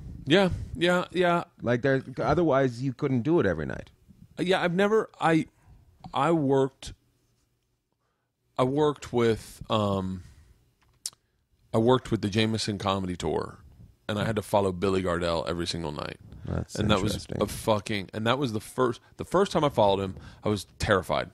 And then slowly but surely you start getting less and less terrified because you're like, well, fuck, I don't have an option other than doing this. Yeah. So I would just stop being terrified. And then I was like, okay, it's just about being different. And I can definitely be different. Right. And so I got to a place that I was very confident. I was like, at one point I was like, I can follow anyone. And then at the time I was traveling with the guy who was a very successful headliner. And he at the time chose not to headline the shows. He wanted to do an hour in between because he didn't want to deal with the check spot. So we'd have a host go up, he'd do an hour, and then I had to close doing 30 during the check spot. And at that time, I didn't give a fuck. I was like, I'll fucking rip this room because that's what I can do for a living. I know how to do that. And I would just fucking destroy for 30 minutes, and they were dropping checks. And I was closing the show out for people that did not pay to see me. Right. But I was like, I did that for a little while, and then I was like, well, fuck. If I can do that, I need to be out. I need to be by myself. This is a fucking point. I'm not going to fucking make a living closing out someone else's show. Right. And so, but yeah, I think I just is all about being so fucking you or being so different. I think being you. Yeah. Like if you're different. Well, you're so you that people emulate you talking to you. My head just blew out. Yeah. Anytime anyone tells an Ian Bagg story, they do an impression of you in that story. Like you are distinctly fucking you. There are very few dudes who can. There are very few dudes. I would say there is no one that can do what you do on stage, where you just go up and you could literally not tell one joke for 1 hour and just have them in fucking stitches, making up shit that goes on in the room. I think it's fun. Like I have fun doing it. Some people don't think what I do is talented at all. That's people who believe that, and they think it's real easy. It's not. Yeah. It's not. I don't think any comic out there, do yourself a favor. Put all your jokes in your back pocket and start talking to the audience and see how far you get before you start going, did I tell you about the time that I was with my buddies and we were going into a thing and I said, hey guys, want to do this? And they were all like, oh my God. Like it's fucking hard as shit. It's fucking, I don't know. It's without a net, but I don't know. It's a way I've always, here's how I'll describe my show. When I grew up, I played hockey. And there would be a bunch of kids in the back of a crummy, which is a truck that had a kind of like a school bus on the back of it where the loggers would sit, and there was no parents in there. For the record, your description of whatever it is, you're losing me in the description. I'm like, wait, that is a school bus that the loggers went in? Well, the loggers would be sitting in a crummy, which is basically a school bus, but it's cut off to the front, so it would be a bunch of us kids just sitting in the back of this rough-up thing going to a hockey tournament. Almost like you were going to prison. Right. But Okay. it was, so it wasn't a fun thing. But it was, we're going on a hockey trip. It was fantastic, and we'd just chirp each other. We'd mock each other, and we'd have fun, and we'd just be talking about the trip because there was nothing to do in this thing. Yeah. We didn't get any music. We didn't get anything. So we just had to make each other laugh, and that's what it was. And it just, I feel that I turned out to be the best ones. That everybody else got to be a hockey player, and I turned out to be the fucking clown on the team. So That's so interesting. I said this I don't know where I said this or if I said this on a podcast, but I'll say it again. I don't care. says it again. I learned how to be the comedian I am today by going to school at an all-boys Catholic high school. Because when you sat down at the lunch table, Right. you better make us laugh quick, Right. or we're going to fucking make fun of you until you walk away from the table. Right. Like, and that was just how it went. So I sat down and I just was like I remember I learned how to tell a story then, because I remember I would come to the table with a story prepared from what just happened. Did you guys see what happened with Jay Nichols and fucking class? And they'd be like, what? And whatever the story was, I could always make it a little better. I could punch it up and make them laugh even bigger. Right. And there was always that one dude that's going, wait, that's not exactly. And you're like, shut the fuck up. Right. I'm holding court, okay? This is exactly what That's fucking what it is, happened. right? From learning how to hold court. Yeah, and just hold court and keep people's attention. And like, you'd come in Monday. I'll never forget, every fucking Monday morning, you'd come in, you had the first period where right after second period, everyone had a break and everyone met in the lunchroom, and you recapped the weekend's events, and I would fucking bam. Did you guys hear what happened with Tyra this weekend? And I would just go on to a story and tell a story. I had one of my friends in one of my shows in Portland, Troy Kent, and I said to him, my most definitive stories that stuck with me to this day were ones from his uncle and his dad lived together. Right. And his uncle was a fucking crazy man, and his dad was trying to get his life together. And I'll never forget the one story that made me laugh so hard is his dad came out one weekend and goes, hey, Troy, his brother Dean, and Cecil are sitting on the couch. His dad comes in, he goes, hey, anyone sleep in my bed this weekend? And they're like, no. And he goes, are you sure? Are you sure? Because I came in late last night, and I just went to sleep, and did anyone sleep in my bed? And they said, no. And he goes, has anyone fucked in my bed? And they're like, no. And he goes, has anyone jacked off in my bed? And they're like, no. Why do you ask that? And he turns around, and his sheets are stuck to his back. And that story was the best. The funny, I told this on stage. This is, I swear to God, the whole point of this school was just to make each other right. If anyone, Ty Rodriguez, we were in religion class one time, and Mr. Mercandante, Ty sat right behind me. I sat in the front row. He sat right behind me. He was going through a blood clot in his leg. So anytime Ty, if you moved, Ty would be like, "Oh, my leg," because he was playing football. So we're like, I just remember this. I'm just setting the story. So Mr. Mercandante says, when Jesus was on top of the cross, he called Paul over, and Paul came over to him, and he said something to Paul from the cross. What did he say to Paul from the cross? From the cross, what did Jesus say to Paul? And he goes, Mr. Kreischer. And I don't know what the fuck he said. And Ty Rodriguez leans up in my ear, and he goes, I can see your house from here. And I fucking laughed so hard.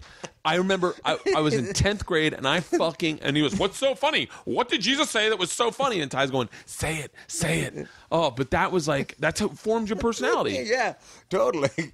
I thought you were going to kick him in the leg, so he yelled out, I'm a fucking leg. That's so much better. I shut up. Kick him in the leg. Ow, my leg.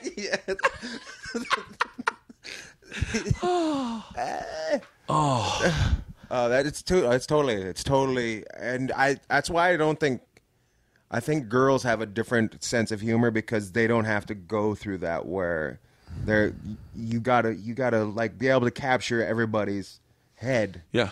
When you sit down, otherwise sometimes men ask girls to squash their personalities in a weird way. I'm very respectful of someone say Sarah Silverman or Schumer, or these women that are so fucking funny. Right. And I only say that because they are beautiful also. Right. And so many times it's so much easier not to take a chance to be funny. When you're a guy like me or you, where I feel like we've been struggling to get pussy our whole lives. Right. It's like even in our relationships. Yes, exactly. it's like our personalities are formed based off of our want to get laid. Right. So that's very primal. But when you're you have no want to get laid, you can do it whenever you want. Yeah. I sometimes am curious, how is that personality developing? Right. My sister Cotty is one of the funniest human beings I've ever met, but she's also very attractive. And so when she moved out to LA, I was like, are you going to do stand up? She was like, nah, I'll just be an agent. And I was like, that's an option? You're like, that's annoying. Yeah, she was like, she worked at ICM, I think, or Paradigm, and then switched over to a management company, now works at Fox in publicity, and she's like, yeah, I'm happy. She's one of the funniest fucking people. She's got one of the best stories ever. Her first day working at Fox, she's in publicity, and it's the day screeners are released, and so everyone starts emailing her. That's her job, is to get screeners out to people. And they start emailing her, and she's like, I don't know what the fuck to do. It's my first day. And she goes to her boss, and he goes, no, not a problem. Don't worry about it. It's not expected of you. Just send out a form letter to everyone and tell them to contact Tim Jews in the studio store. He'll take care of it. And she's like, how do I spell that? And he's like, Tim Jews, just like the people. It's Tim Jews. So she goes, okay. So she writes this form letter. If you guys need anything, contact Tim Jews in the studio store. Tim Jews will take care of everyone. If there are any questions, talk to Tim Jews. She takes it, cuts and copies. It's like 300 letters. Next day she shows up at work, and she's got fucking 300 responses and more emails of like, huh? What the fuck? Spell check had changed Tim Jews to the Jew in a studio store. If you have any questions, contact the Jew. The Jew will take care of everyone. And she said you can tell the people from all the guys that worked on like the cartoons on Fox were like, there's only one? Will he have a mark so I know which one it is? Oh, she's one of the Jew. That's awesome. She's one of the funniest fucking human beings in the world, but she's attractive. I would have worked for my town because there was only one. There's the Onsteins, they own. So wait, what's your podcast? You do it with a chick? I do it with Brian Irwin, who's a guy, and Scott Henry Scott Henry, the comedian. Yeah. I know Scott. Scooter? Yeah. Scott. Shut up. Scott's so funny because he's just so out there and he likes to do his deep voice. Yeah. It's so funny. He is a great bowler. He's always going to either some guy that died bowling or a World War II vet's funeral. It's bizarre. I'm just like, is that all you know? Are those the only people? Does he live around here by any chance? Scott? Yeah. I think no, I run into him in airports all the time, though. That's hilarious. I always run into airports. And Does he fly American? Is that the deal? Yeah. Yeah. Americans. That's my shit. Yeah. Wait, so what do you guys do? So this is, your podcast is Cowhead's favorite podcast. Really? Oh, that's nice. I didn't know that. I do honest. We just have conversations. It's just random conversations. Is there a chick on the show too? Yeah. We just need a little bit of. Yeah. I should really produce this more and have like more people. But I enjoy this. This is good. I like just talking this. Yeah, it's good. It was what made me fucking get into podcasting was Maron and Rogan. I listened to Rogan and I got obsessed with Rogan's because I was like, God damn, it's like I really feel like I'm just listening to two friends talk. You know what made me want a podcast? What? Cowhead Show. I always enjoyed doing Cowhead Show. Really? And it felt like you're just hanging out with a bunch of buddies. I find this show so uninspiring. I love him. Cowhead. I wish he would. I did my podcast like very early on. Like he was like the second podcast I did, and man, so nice when you have someone who knows what the fuck they're doing. Yeah. He just anytime we'd like go to a lull, he'd drive it forward. He'd move it ahead. He'd move it forward. He's like, I can't help you with that. I did a podcast with Sam Roberts from Opie and Anthony, and he did the same thing. It turned in. We did an 2-hour interview where he just interviewed me. He just asked you questions the whole time. Asked me the whole time. Which ones do you listen to now? Rogan. I would listen to every fucking Rogan episode. I want to be on Rogan's. I'm just going to put it out there. Do you know him? No. Oh, you don't know him? No, you just got to meet him. If you got to meet him and get along with him, I don't think he's not the kind of guy that would ever like just. I'm not the kind of guy. I'm never. That is the only person I will never make any bold statement about anything. So I would take. You never know what he's going to do. You never know what he's going to do, what interests him, what his rhyme or reason. Like he's just one of those guys that he knows what the fuck he wants. He does what the fuck he wants. Right. And he's one of the sweetest guys in the entire world. He is the most selfless dude I've ever met, especially someone that's at that level in the game. Right. Absolutely. I've never met someone who wanted all his friends to be more successful than him. He just wants everyone to fucking succeed. Well, that's a great way to be. And it pays it back forward. I seen him once when my first time in Montreal. And this is back in like way back, like one of those. Montreal accent, by the way, is the sexiest accent in the world. There's a girl named Nadia G who's on the cooking channel. She is sexy, but I'm married, but her accent makes her fucking so sexy. You got to get that in a stripper. Montreal accent in a stripper gets even better. A Montreal accent in a stripper? Yeah, because it's like white trash French. It's pretty awesome. Oh, I wonder if that's what Nadia's is. I'm trying to get Nadia on my podcast. Come on, Nadia. Prove that you're not white trash French. So anyway, Rogan does this bit, and I just remember it sticking out in my head about how young the girls that were doing gymnastics in the Olympics were, and how they would have to go back to school. So what did you do this summer? And how much of dicks they would be, because they went over and won a gold medal. I can't do it any justice at all. But I just remember I'm like, who is this guy? This guy's fantastic. And then he was on TV. He's a great comic, and he's writing constantly, and he's fucking super passionate. People love to go see him. He's the reason I'm podcasting. Yeah, 100%. Because I just did his so much, and there was such a big response. And at one point, he just said, I remember I was sitting in the backyard, and he called. Like, he's also one of the few dudes that of my friends that will call me on the phone and we'll talk. There's Joey Diaz. Everyone else I text with. I text everyone, but Rogan will call, Joey will call, and then you'll just talk to them. Funny, because I text the people that I feel that are busy. I always feel like you're busy. That's why I always text you. Oh, you can just call me. If you call me, I answer the phone. I'll start calling. Just call me. Because what happens is I get a text and then I read it. And it's just like getting an email and you go, oh, and it puts you in a good mood. And you're like, oh, I got to fucking call him. And then you don't do anything about it. So, but if the phone rings and I see it's you, I always pick up. I'll start calling. And Tom Segura will call me. He calls me. I text him and Christina. They came back from South Africa. Like, Ian Bagg is our new favorite human being. Really? Oh, they were like, I had so much fun with them. And they're great. Like, that's one of those couples that you're like, that is awesome. Yeah. Yeah. Like, because I would never think stand-up couple could work. I know. And especially when the woman's funnier than the man. You're like, I know. And more attractive. No, but I call them and a better beard. My podcasts right now are Rogan. I always listen to Rogan, Marin, This American Life, Radio Lab, Bobby Kelly's. I sometimes like Bobby Kelly's when he doesn't have any guests. Like when when it's just like him and Dan Soder. Because Bobby makes me giggle obsessively. Opie and Anthony just came out with a podcast today. Oh, really? Yeah, so I'm gonna download that. I gotta listen to it. I'm gonna listen to it. Bobby Kelly, I have not listened to, but he's just so Boston area for me. It just makes me giggle. And and of course Billy Burr. I like. I listen to Bill too. I like Bill's. Bill's is one of my favorite when I'm just like driving in the car. I can listen to Bill's because for some reason Bill's will allow me to also kind of let my mind run wild. Like it's almost like you end up becoming his co-host. Right. And you end up having the conversation with him. Right. And jumping in and arguing with him or agreeing with him. Right. I wish I had done a podcast like that where it's just me speaking because it would be so much fucking easier.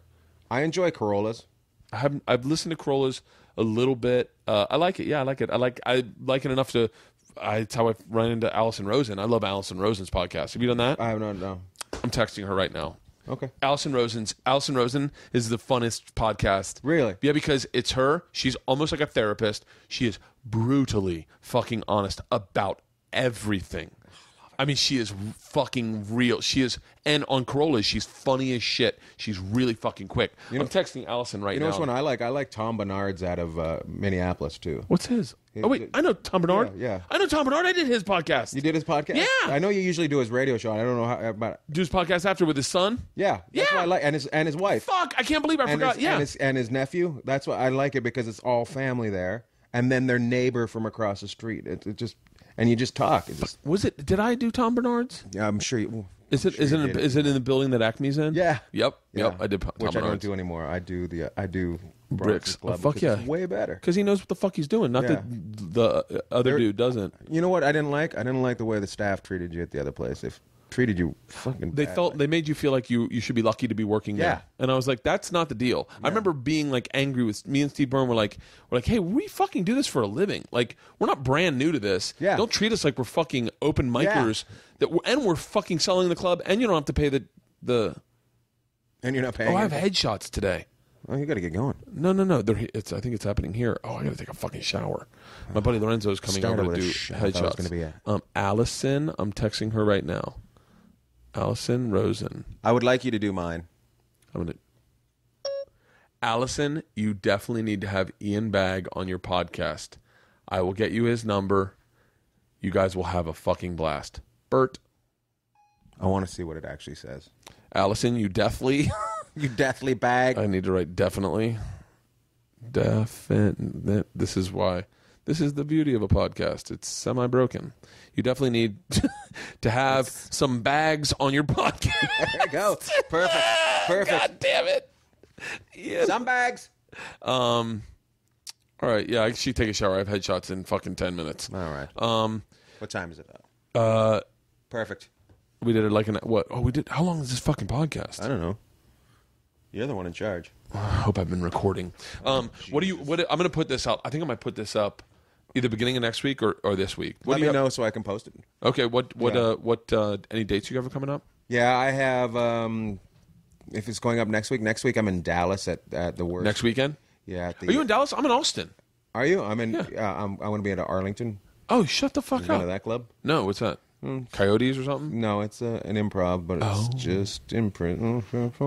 I hope people come see me. This podcast is very big in Texas, as a matter of fact. Yeah. I had a black guy throw a glass at me there. Oh. You would actually like this story. He was fucking probably about 6'8" and just ripped. Jesus Christ. And he stood up and he threw. I asked him what he did, and he said he was a gangbanger. And I said, "What number does he usually go?" And he stood up and he threw a glass at me, and I just seen it coming, so I stepped out of the way, and it missed me, but it hit the brick wall, and it fell to the ground, but it didn't break, and I just remember hearing another black person go,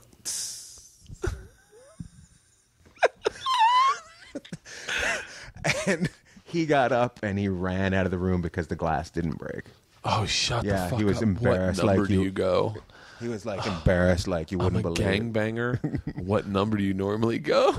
That's the best. I thought it was hilarious. That's a great fucking line. Because who yells at him a He gangbanger? didn't get that. He didn't get that. Yeah, so. He didn't get the joke. That's so sad. That's a fucking great joke. So you're in Dallas. I'm in Austin. Yeah. And then I got Seattle coming up soon. Ooh. This podcast is very big in Seattle too. Nice. I can tell you what cities I'm big in based on my Libsyn numbers. Libsyn's interesting. Are you doing Detroit? Not until October. Are you big in Australia? Bigger in Canada, then Australia, then Britain. Canada, I'll be in November. Britain, I don't know when I'll be over. Australia, is Britain the right September. word for that country? Britain. England. Yeah, Britain. They got a bunch of different names because they send people away. Yeah. The Imperials. The Imperials. That's a Steve Hughes line. Steve, they're imperialist. Imperialist. Are you going to Australia to do any dates? September. I'll be there for the month of September. Then we're going to festival. We're going to Fiji. Have you guys done Travel Channel to Fiji yet? Can you hook me up with some places? I'm gonna get the list of where our fucking future ones are going. That'd be awesome. This week, I'll tell you exactly where we got plans. I love it. All right, Ian, thanks for having me, Bert. Thank you for coming over. And like I said, sorry that I haven't seen you in so long. Dude, likewise. But I think it's the fucking nature of the business. Right? Like I said, I swear to you when I say this, I watched his special. Go online. I think you can request it on Showtime. Is it was on Showtime? Yeah, it's airing a little bit on Showtime, but it's also on the what is that called? Netflix? No, not the Showtime. What's it?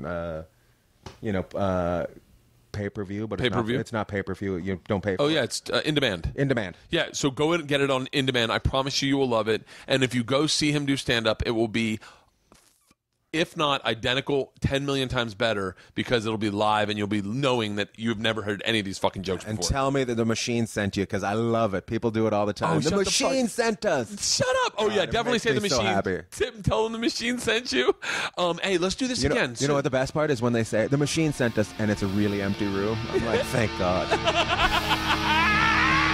I love you, Ian. Thank you. I love you. Bye-bye.